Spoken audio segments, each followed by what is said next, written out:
Hello and welcome to Emerald Art Radio, and I'm your host Alan Cox, hopefully with my co-host Dave Ashworth.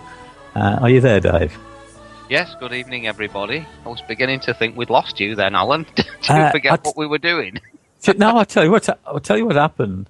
My computer screen just went black, and then it popped up and it said your Scream driver or something has stopped and recovered. Oh, right. It waits and that's why I hesitated, because I hadn't got a clue what was going on. But right. It is us and it is me. And welcome to the Laugh a Minute show. That's right. I didn't even get on air at all last night. I know. And for once, it wasn't my fault. Incredible. Incredible. Well, I think Dave's got it sorted out now. So these things come to try us, don't they? They do indeed. Don't you find it strange? Right, earlier on this week, I had it come into my head that the guidance for today's show was just one word, why, with a question mark. And that's what I texted to you. Yeah. And you wrote back, why not? And I thought to myself, why are the guides giving us why? Why are they? It just seemed most peculiar. But after the events of what's happened this week, I think we can both say why, can't we?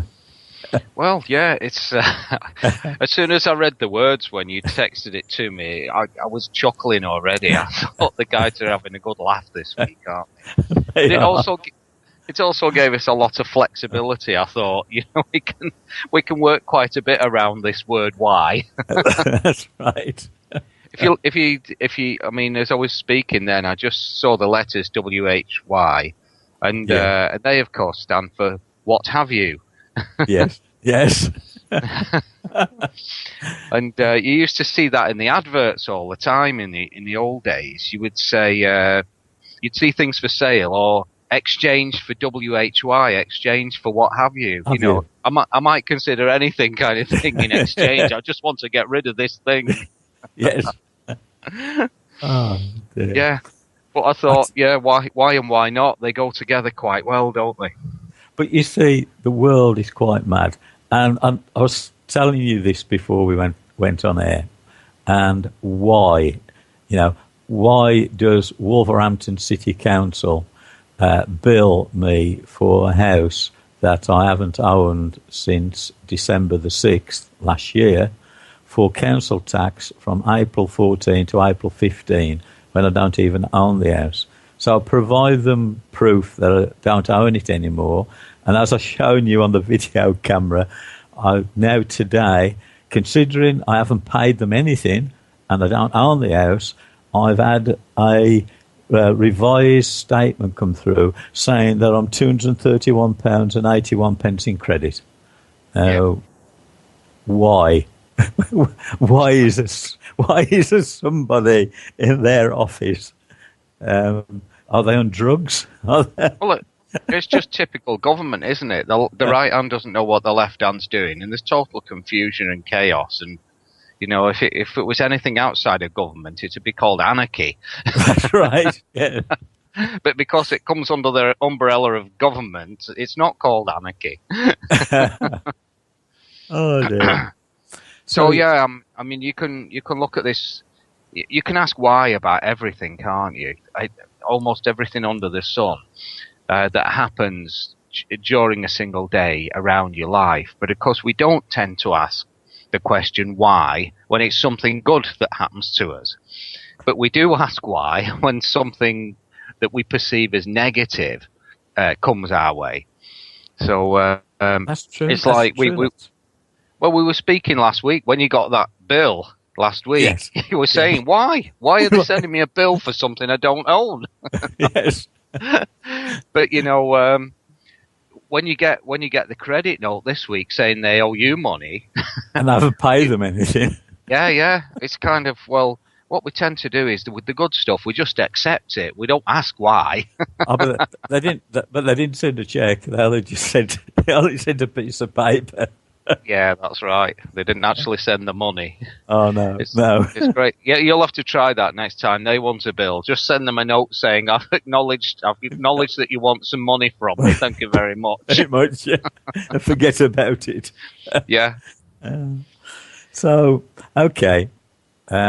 Why do these things happen? Are they just purely nonsense, or is there some kind of lesson to be learned from them? Yeah, definitely. And what lesson is that? It's all part of the divine plan. Is that right? Well, sometimes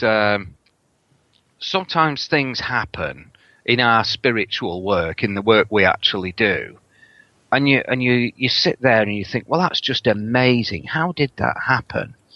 And immediately it clicks in to something that happened years before, and you can see how the universe was putting the little pieces of the puzzle together so this thing would happen right on this day, which might have been years later. In fact, just before we came on air, we were talking about a money thing. Do you remember? Yes. And I suddenly had a sum of money I needed to pay out, and the universe had actually provided that some years before, and it was just sitting there in an account waiting for that day. But I didn't know that day was coming. But when it came, I thought, thank you very much. That's what it was for. Yeah. So sometimes, we look at things and we can say, wow, the things that happen that are just amazing when we're doing our spiritual work are kind of countless, really. But by the same token, the next day comes and it's history already, and you quite often forget them.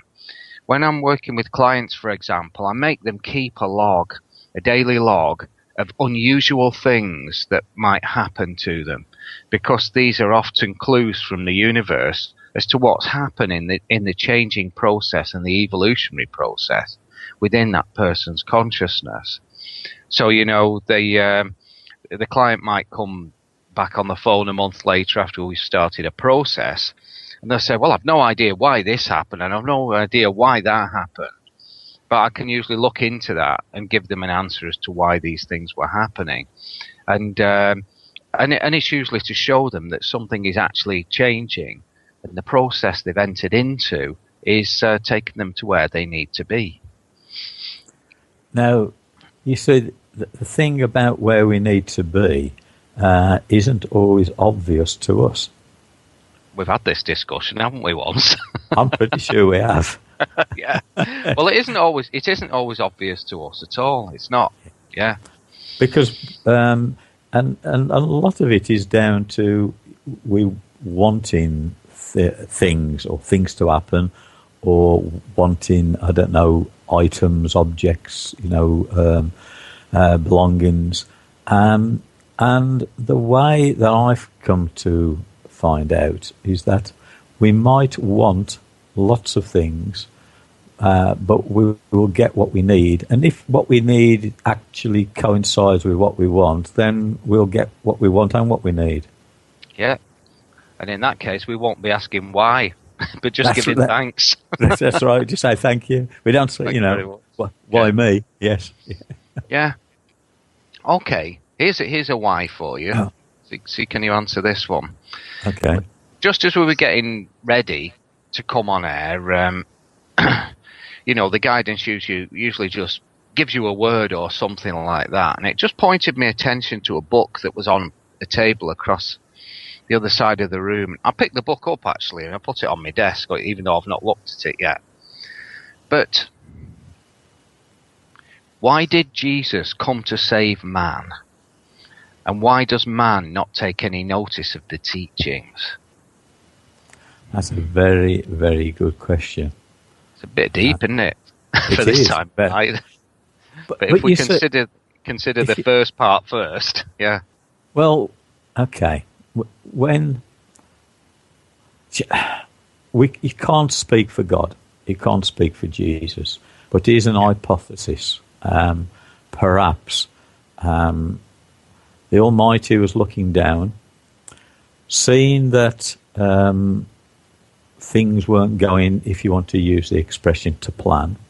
Yeah. Right? Yeah. And then thought, okay, what can be done to get my creation, my subjects, if you want to use the expression, back on track. So down comes Jesus.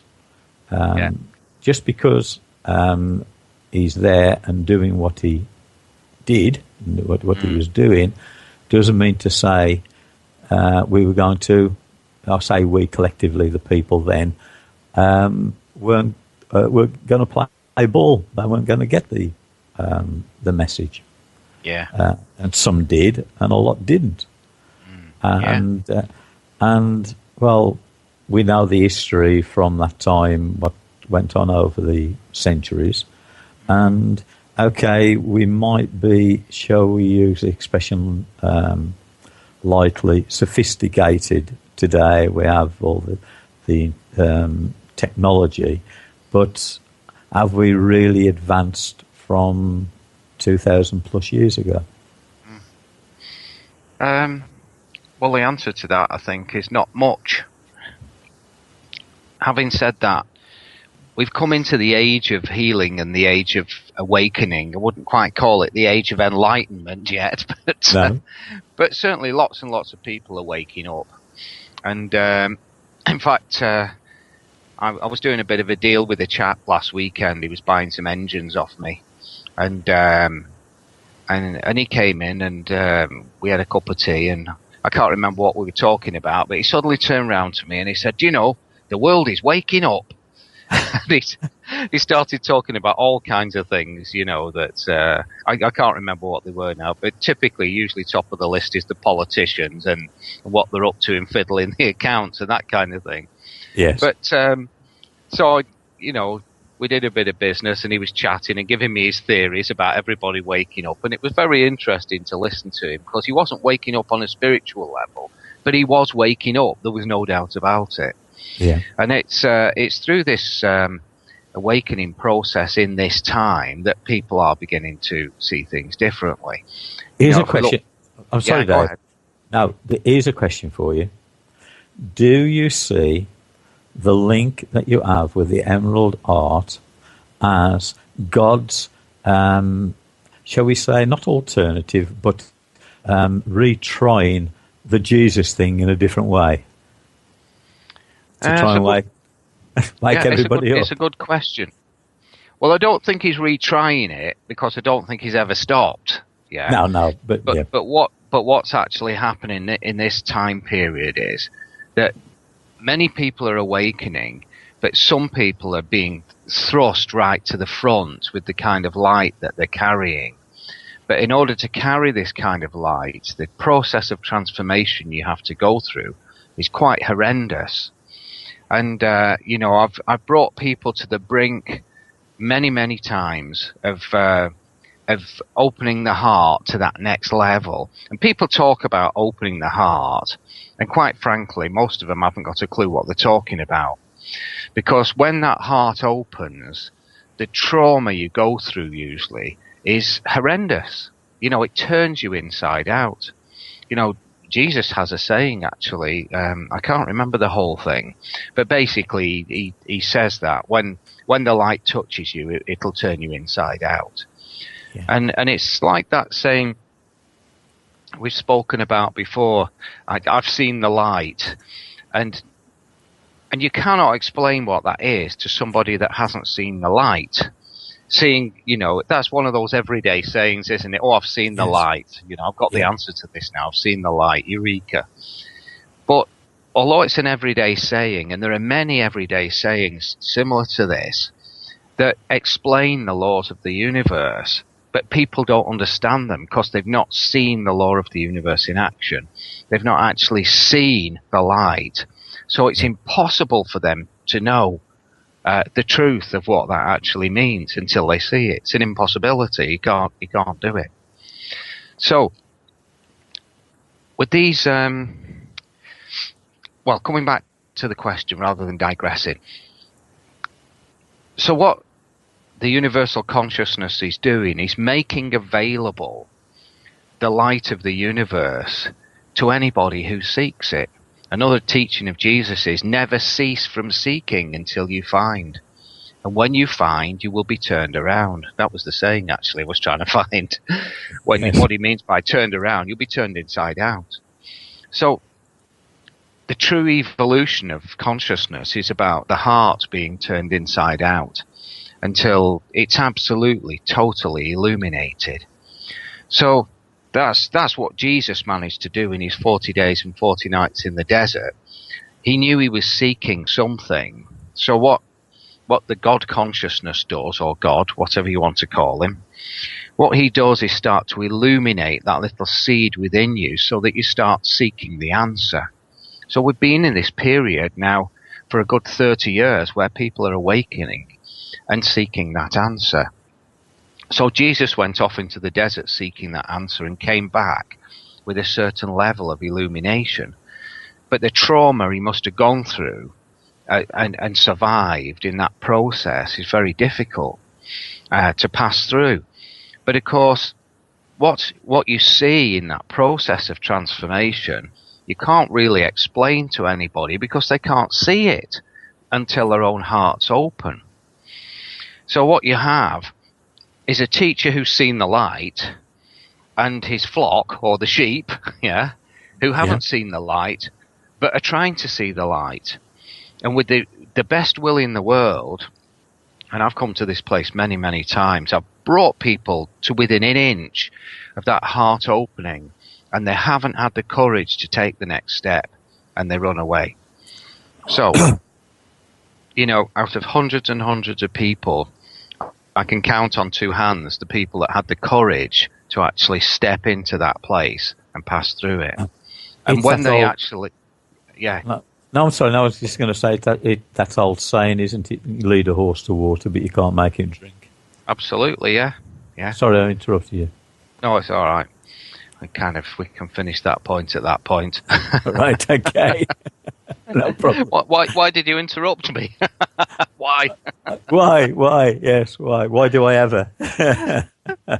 But you're absolutely right. I love these everyday sayings, though. You can lead the horse to water, but you can't make it drink. It's exactly the same thing. You can bring the person to within an inch of the light, but it brings up so much fear when you start to touch that light that they just can't go through it. There was a guy in Sweden that I worked with a few years ago, and the light was bursting out of this man, absolutely bursting out of him. And what you have to do with people is you have to put them in quite a difficult position sometimes. Well, it's not that you put them in a difficult position, but you reflect back to them the issues that are coming up within them that are blocking them from moving to that next place. And how the guidance usually works, it hits a person so hard in the heart, maybe with just a sentence, that it shocks the heart into a place where it surrenders and opens. And in that position, a person does one or two things. They either come to the teacher and say, this is it, I'm going through it, I'm breaking down in the process, help me through it. Or they run away. And the moment they run away, the evolution stops. And this guy had so much light to bring into the world, and he turned and went. And it's like, as I say, I brought so many people to that point. But at the end of the day, only they can take that last step. And it's all to do with the inner courage, the courage to take the step. But again, you can't explain what this is like to people who haven't actually gone through that process. And one of our girls is going through it right now this week, and it's been a tough week. But, I could feel the moment her heart surrendered. And it's like, and she's, miles away in another country, but, I could feel the moment it surrendered, and I thought, that's it, she'll come through it now. Sorry, we're virtually on time for the break. Dave, do you want to tell everybody how they can get hold of you? They can get hold of us at emeraldheartlight.com, and you, Alan, are at calmingthoughts.com. That's it, we are. And we'll take a break, and we'll be back after this.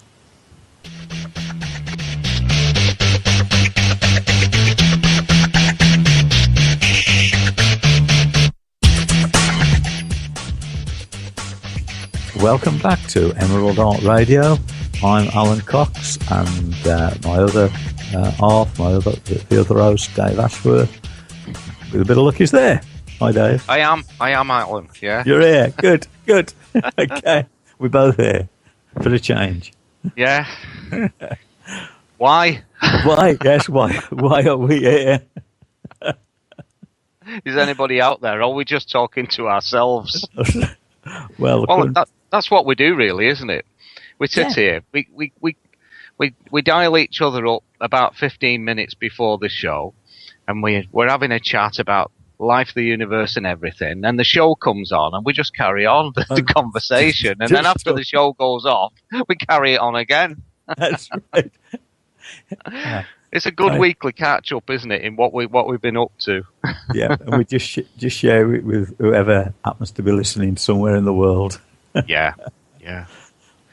I mean, it is quite crazy, really, when you think about it, and the way technology is, because we've got paramedic Colin, who lives, I don't know, a couple of miles away from me, in the chat room, and then we've got like Jimmy, who lives, I don't know, is it 3,500 miles away? Yeah. And it's a crazy world, isn't it? You can sit in your own home and talk to people anywhere in the world. Yeah. Okay, so why has that happened? Is that part of God's plan to get everybody hopefully talking to one another, to create a closeness and harmony that can have the potential of healing the world? Is that why the internet has come about? Well, communication between people is paramount for the healing process. So if you consider that we all come into this world with a few different missions, in reality, we have a kind of life mission that we're on. We have certain lessons that we're trying to learn, and we come in infused with darkness. And one step at a time, if we're actually working on dissolving the darkness, it comes to the surface. But if we don't work on it, it doesn't, unless the universe, unless the God consciousness decides to do something about that and accelerate the process. So it might be that we come into this life sometimes, and we're not really awake. We're just kind of going through the motions of being here, and that was my journey, definitely. And at some point, the universe kind of says, well, if we don't give this guy a hand, he's never going to wake up. So what they do is they thrust a huge amount of light onto you. And what the light does, of course, is illuminate the darkness. The darkness then comes to the surface and overwhelms you, and you have no choice other than to start finding somebody, a teacher, a helper, a practitioner, who can help you understand what that darkness is all about, what the issues within the darkness are about, and help you through that process. And then, of course, you move on to another level. Well, it's like when we first met, you was on the TV, Anne and I was watching the program Housebusters, and Anne said to me, she says, and he says, he's the one we ought to get to the house. And I said, yeah, you're right, he is. And that was you. Yeah. And I got in touch with Channel 5, and then the rest is history. So, we are guided to perhaps the people that we are meant to be in touch with. Absolutely, yeah. Yeah. So if you think about the communication to, answer that question in excuse me, in a deeper way, one of the things I've learned on this path is that if you don't share the issues that are coming up with you, or coming up for you, coming up within you, but for you to look at, they won't ever go anywhere. You won't get rid of them without sharing them. So part of the process of enlightenment is for people to come together. Now, it's not necessarily for people to come together and all live in the same house, but it's for the consciousness to come together. And the only way the consciousness will come together is through sharing. And the moment you start sharing things, then the energy leaves you immediately. And, you know, talking about everyday sayings, there's that saying, a problem shared is a problem halved. Yeah? So immediately that's telling you, if you share it, you know, you're going to lose the energy of it fairly quickly. Well, I don't know whether you're looking in the chat room, Dave, but paramedic Colin, he's written there. Can you see there about the ancient art of telepathy? And that the internet was seen in ancient times and described as the web. And I suppose really you could say it is a kind of a telepathy. It is, yeah. Yeah, you know, it's knowing what's going on in different parts of the world, and yet we've still got the ability to link into other people, haven't we? That's right. Yeah. You know, if we take the time, the trouble, and the belief that we are all connected, then we are all connected. Well, we are all connected. There's no doubt about it. You know, the ancient peoples were very connected into the Earth Mother consciousness and the Nature Spirit consciousness. You know, that's part of who we are. But what we have these days is this massive separation from nature. I find when I'm working here in the office sometimes, if I finish, or rather as soon as I finish a call, I go straight out the back door, and the difference in the energy is phenomenal.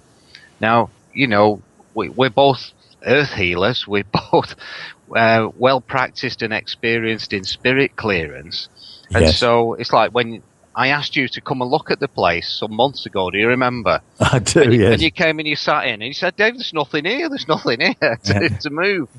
So, you know, we're good at cleansing, at keeping our places clean because we have to do that, energetically clean. But, you know, just from a few moments working with a client, the energies that build up within the fabric of the building can be quite phenomenal.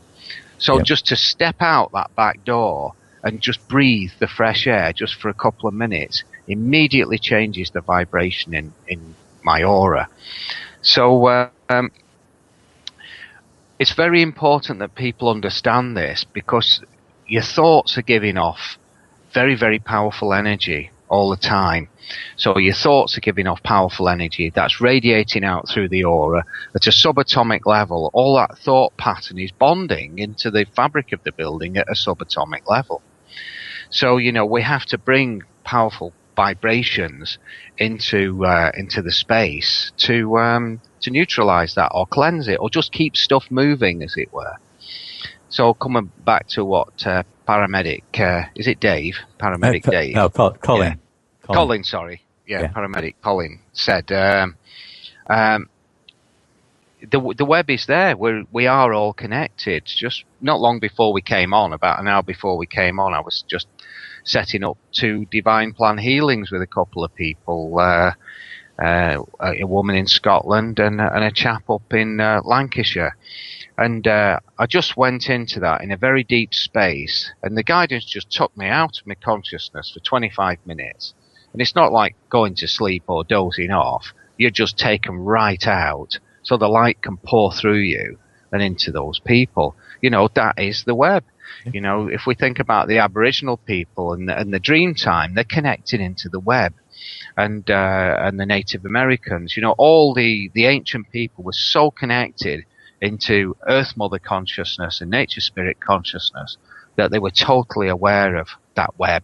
And, you know, the way you can influence things or make connections through the power of, it's not so much the power of thought, but it's the power of the open heart that connects with other people, which brings us right back into that communication. Yeah. Well, what you're saying about today, as I told you, I went to do a clearing, a spiritual clearing in somebody's home today, and the effect of the clearing was quite, I suppose, quite awe-inspiring in the sense that the lady, she was, as it was being cleared in the different rooms and different areas, at some point, she was actually losing a balance and starting to turn round very slowly, similar to your pendulum. When that happened with me in your back garden, but not as dramatic as that. I did relay that story to her because I could see a similarity where she was moving around, and it was like all the heavy negative energies that had been holding her there had been released, and her body was reacting to the new freedom, if you want to use that expression. Trying to find a new level of equilibrium, isn't it? That's right. Yeah. And it's quite an eye opener to witness it, really. Yeah. I used to find when I did a lot of that clearance work. Sorry, Alan, you would. That's okay. No, go. No. Yeah. When I used to do a lot of the clearance work in the old days, I was frequently fascinated by the changes that would come almost instantly. And when you were speaking about that one, then it brought back a memory of something I've not thought about for years. But it was just a straightforward cleansing of a house. Woman had asked me to come and have a look at the house because she wasn't happy with the way it was. And it was only a 2 up, 2 down terraced house up in the Bolton area, I think it was. And I went in and we had a walk around the house first of all. So I always walk the place with the person so I can feel the vibration of the person and how it changes from room to room, etc. That's exactly what I do. Yeah. Yeah. And then I'll start the work properly. I mean, the work starts the minute even before, as soon as the appointment's made, the work starts. That's right. That's right.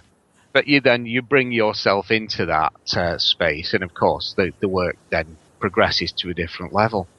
And we went into the kind of back room, which is a kitchen cum diner room, and it didn't dawn on me immediately. I just thought, this room's very dark. It's a very dark room. And I just thought, it's because it's only got a small window, that's why it's dark. And because, sometimes your mind is functioning on one level, you're functioning on another level, and you don't actually see the energy for what it is. Anyway, I went off around the house, did some stuff, and as I was coming back down the stairs, a woman was in the kitchen, and she said, "You must come in here right now." And as I walked into the kitchen, the light in there was phenomenal. And I said, even before she had time to say something, I said, "Well, that's amazing." I was amazed. It's like, it's always amazing when these things happen so instantly. And she said, I don't think I've ever seen the ceiling in this room. It was that dark. Yeah. And it was like the ceiling was lit up. It was just amazing. Yeah. And so, she was very pleased because she'd seen such a change, within kind of half an hour of starting the work, as it were. Yeah. Yeah. So sometimes, here's a good question. Sorry, you want to ask a question? No. Carry on, Dave. Sorry. So sometimes we can ask, why do you get such an amazing reaction very quickly in some houses, and in other situations it's very slow? Now, what I've observed over many years is the universe will always try and bring some kind of confirmation to the person that something's changing. And I think it needs to be quite dramatic with some people because they're maybe less sensitive than with a person who is very sensitive. You don't need to change very much for a sensitive person to be aware of it kind of instantly. Yes. But with a person who may be not as sensitive, the universe needs to just hit them a little bit harder, so to speak, so they absolutely know it's not mumbo jumbo and something's actually happening. Yes, I can relate to that one. Now, what about the people?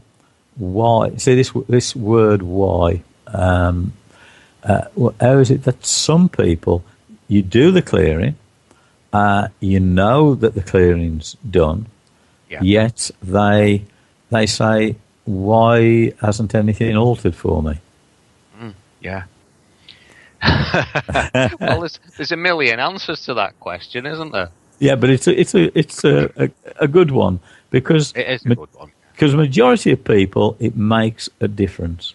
Yeah, and quickly too. And Yeah. and very quickly, just literally as you're there, it makes the difference. But there are from time to time the odd ones where it doesn't, Yeah. and and then that person thinks that that the person doing the clearing hasn't done anything, where they have.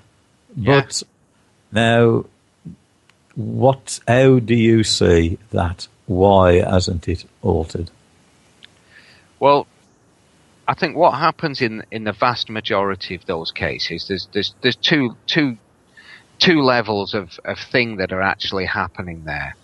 One is either the person is so dense within the energy system that they can't feel anything at all, so they think nothing's happened. But the second is based on fear of change. So the fear of change within the energy system is so strong that it actually tries to undo the process of what's been done. And so the energy system of the person becomes so rigid that it's impossible for them to feel any change. So what happens in the environment, say the house, when I speak about the environment, is you do the work, it starts to bring the change, but the level of resistance to change within the person is so great that you've got two energetic forces fighting each other. Well, they're not exactly fighting, but they're opposing each other. One is the light. Sorry. Yeah, I say even though that person says, "Yeah, I desperately want things to change," that subconsciously they are putting out a resistance that they are frightened of that change. That's right. Even if they're in a bad place and things are going terribly wrong for them, it's almost like they are frightened to move out of that disaster zone. They're still learning from that experience of how difficult life is. So, the saying, we create our own reality. Well, we do, because the whole of the universe works on a reflection process. So if crap is coming into your life, it's just reflecting the crap that you're creating within your life. So it just keeps coming in to say, you've not got your thoughts right yet. You've not got your thoughts right yet. And so as soon as you start to go through the process of giving thanks, giving gratitude for everything that comes to you, it doesn't matter how negative the experience might be, give thanks for it, because it's actually a lesson that's coming directly from God. And it's just to show you that you need to make some adjustments to the way you think about things, because your thoughts are creating this reality. And people, when they're in that situation, they say, well, I've called you in to alter it, so why haven't you altered it? It's like, well, it then becomes, in their eyes, your problem, not theirs. Yeah, that's right. Well, what they're doing is projecting that back onto you. Because at the end of the day, again, the laws of evolution are very, very clear. And nothing is going to change unless you're really willing to change it. So what we do basically is we're facilitators. We can facilitate that change and help that person, providing their true intent is to change it. But if they're only giving word to it, as it were, and it's not the true intent from the heart to change it, there is no way in this universe it will change. So, this is why it's important for us to be very clear about the true intent of our clients. We have that ability to see that. And, from time to time, we may make a mistake because we weren't sharp enough. Sometimes I'll get a case that comes through, and I'm usually pretty good at spotting the vibration in an email. I can tell by the words a person uses, the vibration in an email, whether I should work with that person or not. And if the case is not, there's a whole bunch of people I might refer them to. So the universe won't allow me to waste my time on anything other than the evolution of the consciousness of people these days.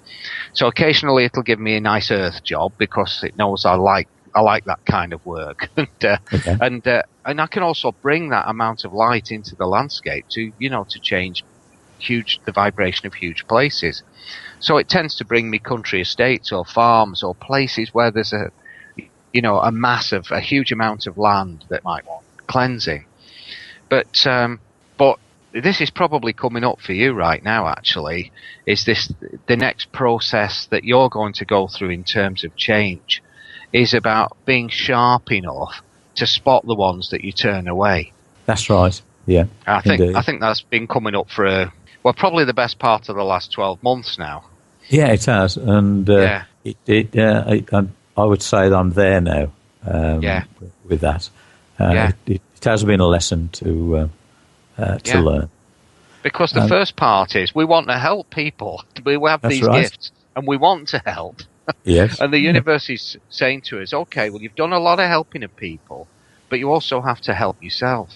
So you've reached that point now where the universe is saying you need to pick and choose these carefully because we're fine-tuning you to a different pitch. You're going through an inner transformation.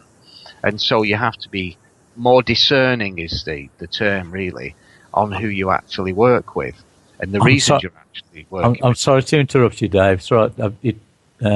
Just been told, believe it or not, time flies. We've got less than a minute left, believe it or not. Good Lord. I know, I've got 3 minutes on my clock. I think he's rushing to get to McDonald's, isn't he, tonight? That's right. Okay, or KFC, one of the two. Wants his tea. Or Starbucks.